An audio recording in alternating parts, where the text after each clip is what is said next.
So would you please introduce yourself to our class? I'm Mike Howell. I'm the director for the Northern Extension District, which is part of the College of Ag and Life Sciences here at the University of Idaho. So in your job as an administrator, why would you need conference planning skills?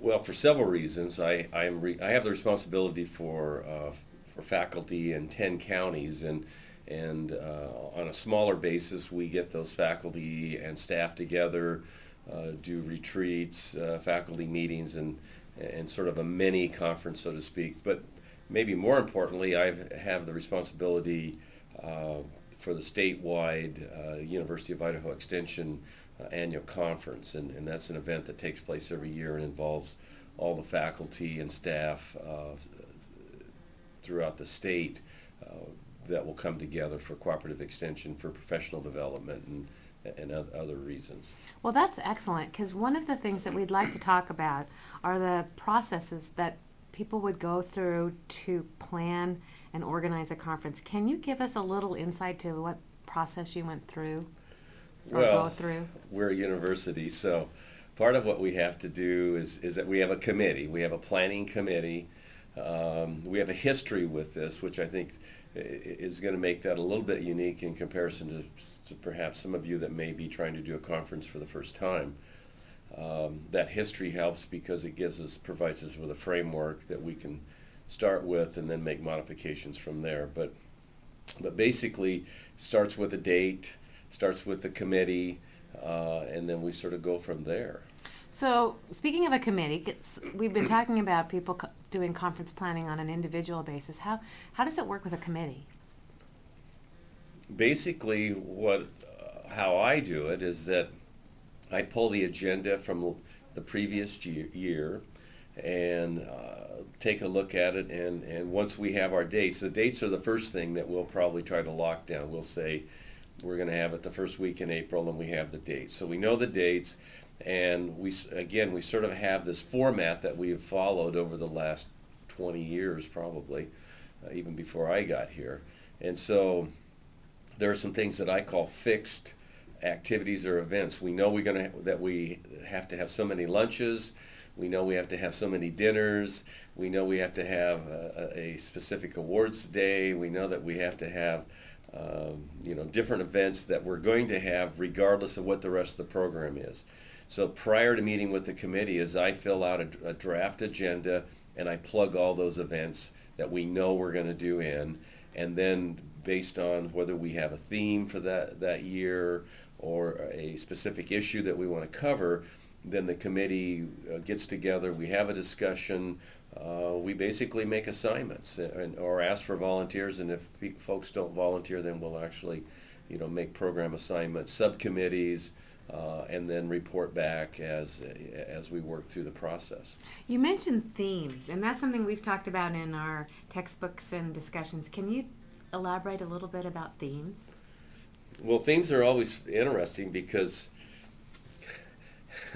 sometimes we don't follow the program. I don't think really follows the theme. I know there was one year where we actually then did collateral material, t-shirts, briefcases, notepads, those type of things with the theme. We actually had a graphic artist come in and develop a logo for us. Usually, again, that's from the committee.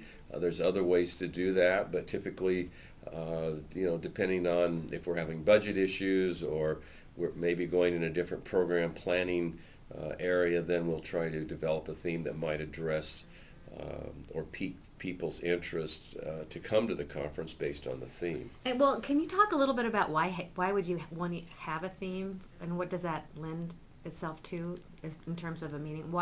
Why would you have a theme? Well, for example, I think the last one that we did, we've combined with another unit on campus, and so we actually shared our conference with someone else on campus. So the theme was was in reference to that combination of getting folks together. So, in terms of budgeting, can you talk a little bit about how you go about planning your conference? Do you have a budget first? Does the budget develop? we have a very unique situation with this specific event, and that is due to the fact that we're what I call self-funded. Registration fees. The expectation is that the cost of the conference, the registration fees, are paid by the faculty and staff that attend. There's minimal, if any, supplemental funding that comes in from our state office, and so it makes it a little trickier because typically when we determine that budget or what that registration fee is, it's important to make sure that it covers all the cost. The issue there is, since it's self-funded, is that if you underestimate, you're in more trouble than if you overestimate. Overestimation is not an issue. It's when you plan for 100 and have 80 show up, then you have some issues. So your plan is to break even? Yes, and if we could, maybe put a little bit back in, because typically you're not going to hit the nail on the head all the time. So there's going to be cost. There's going to be things that will arise, and typically, or most typically, those would be audio visual equipment, spur of the moment. You don't have the LCD projector, you don't have the mic, you don't have those things that you thought you did. You go to the conference coordinator folks and say, put one in the ballroom, and you get the bill later for $50 or whatever. So the unforeseen circumstances. Yeah. Well, speaking of the hotel staff and working with the sales manager at the hotel, that's something we haven't talked about with other guest speakers yet. Could you give us some insight into your experience with negotiating with the hotel site and how you go about that?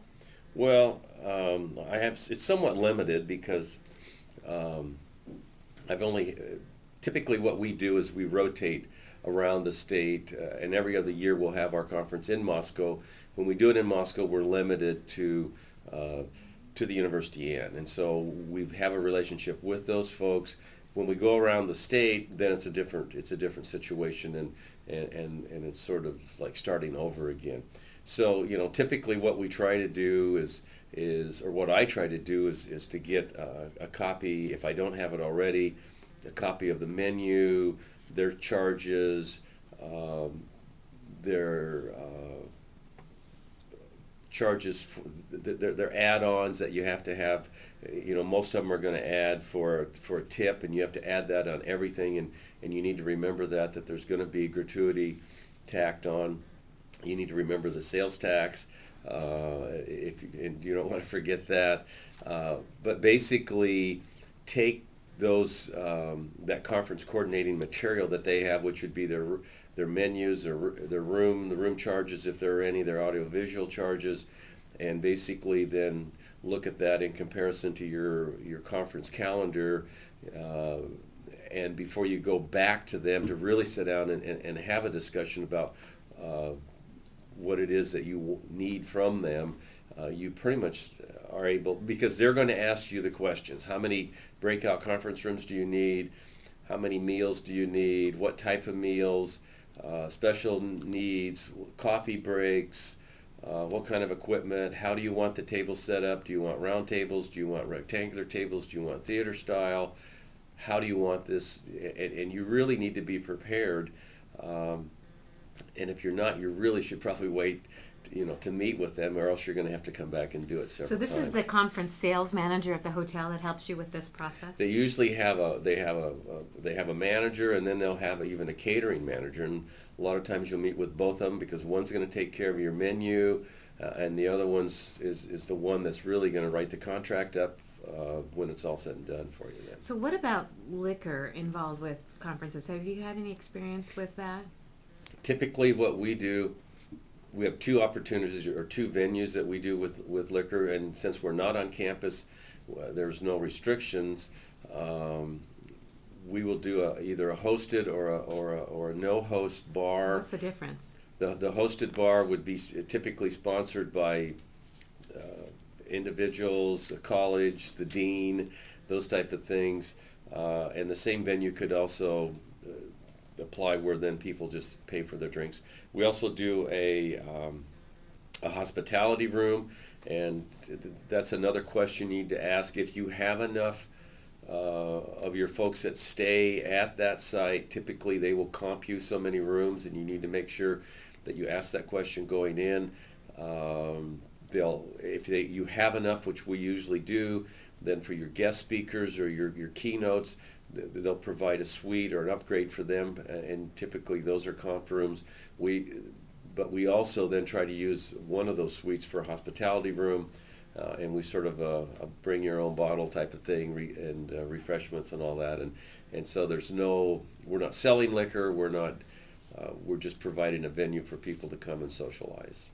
Have you had personally any problems with having alcohol served at your conferences? Occasionally, people will partake too much, and we can have some issues, but it's been minimal, I think. Do you have to get additional liability insurance for that? We haven't. Do you think it might be something that's a good idea? No, I don't think so, actually. I think we're... Okay. Well, your experience is good experience, and it's more than a lot of us have had, so we appreciate that. How did you handle reservations and registration? Is that in-house, or do you go to an outside service for that? We do that in-house. We have our IT folks. We're able to do that, to actually have electronic pre-registration form. It's on a website. They go to the website. We use the Microsoft Access then to tabulate all that and to print different reports or forms, name tags, billing, all that really basically comes through Access once we print it out. So have you learned anything about name tags? What makes a good name tag? Anything that you could Well, recommend there? we're an organization that typically we have our own name tags. There's an expectation that everybody comes with their name tag. And so the tags that we print basically would go on the registration folders then. Well, speaking of registration folders, can you describe the registration tables that you would have and what kind of materials you might have available when people come to the meeting itself? Well, the registration process is basically one that, as depending upon the program, there will be general session programs, and then there'll be breakout sessions where people can pick and choose. There'll be opportunities to sign up and to select various meal venues. That's all on the registration form. And what we do is then put a packet together through my district office that reflects those individual choices. And so within that would be all the supplemental material that might be needed for that meeting, whether it be handouts from speakers, abstracts from poster reviews, those type of things. But also then we include meal tickets,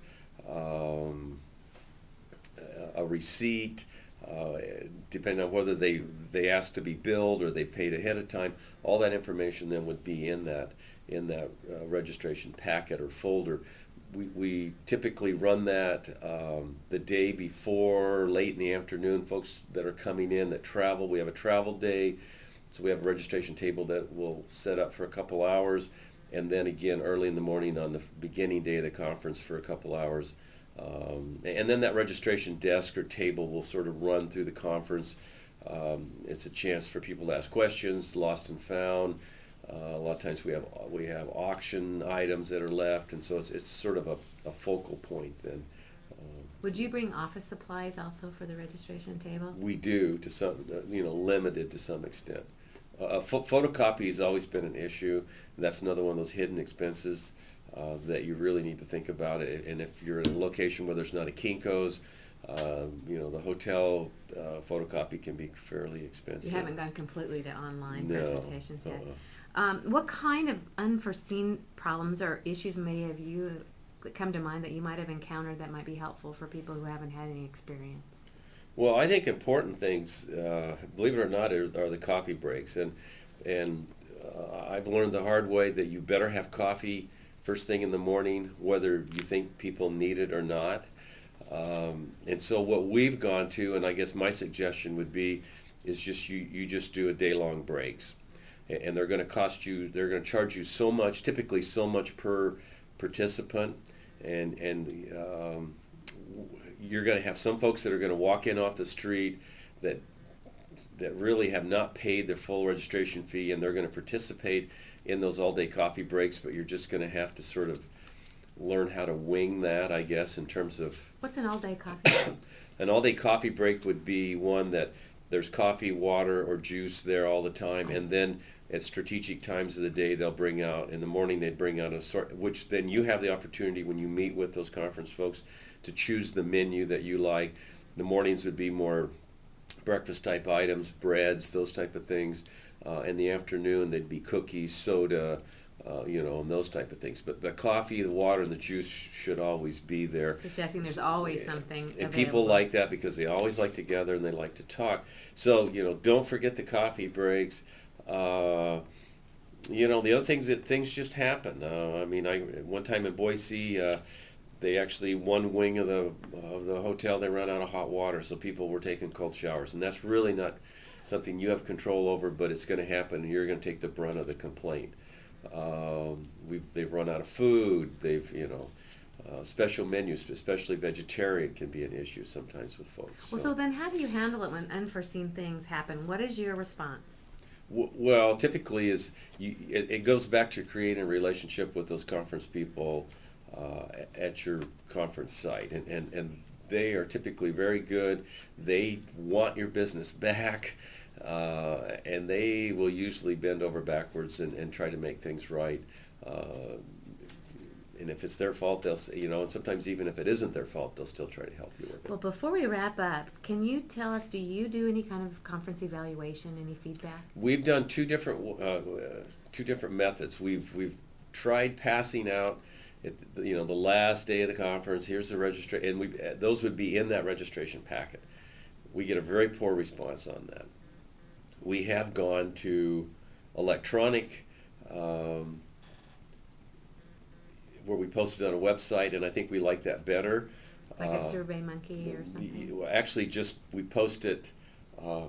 They can actually go to the U of I Extension website and then go to the registration website, and we have an electronic form posted there, and then they can send it in electronically.